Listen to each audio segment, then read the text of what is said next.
l-istituzzjonijiet tal-pajjiż inħalluhom jaħdmu b'mod seren. Kien dan l-appell li għamlet mill-ġdid il-President ta' Malta Miriam Spiteri de Bono f'intervista fuq F-Living meta kienet titkellem dwar l-aħħar żviluppi b'rabta mal-inkjesta Vitis. Wara dan il-programm Spiteri de Bono fakred li dak kollu li qed iseħħ ifisser ħsara fuq pajjiżna stess.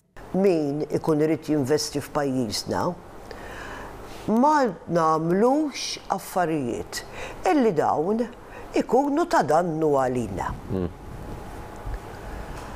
Li inti ikollok atmosfera tranquilla mingħajr inkwiet f'pajjiżek, mingħajr inkwiet industrijali, mingħajr inkwiet politiku, dina tajn ħafna sew kif ħarsu lejn l-barranin u anke kif ngħixu aħna hawnhekk. Il-President irrimarkat fuq l-importanza tal-lealtà lejn il-poplu.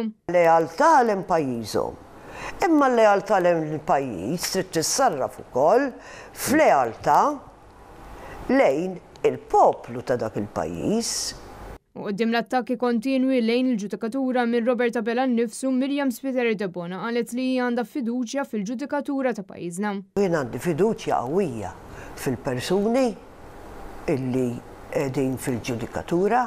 Intant dwar il-pjan ekonomiku preżenti u l-mudelli qed jadotta pajjiżna, il-President ta' Malta qalet li jeħtieġ pjan fit-tul. ċerta pjanijiet fil-pajjiż inti irrid ikun hemm pjan fit-tul biex iġibu stabilità. Kristin Mamo, Net News.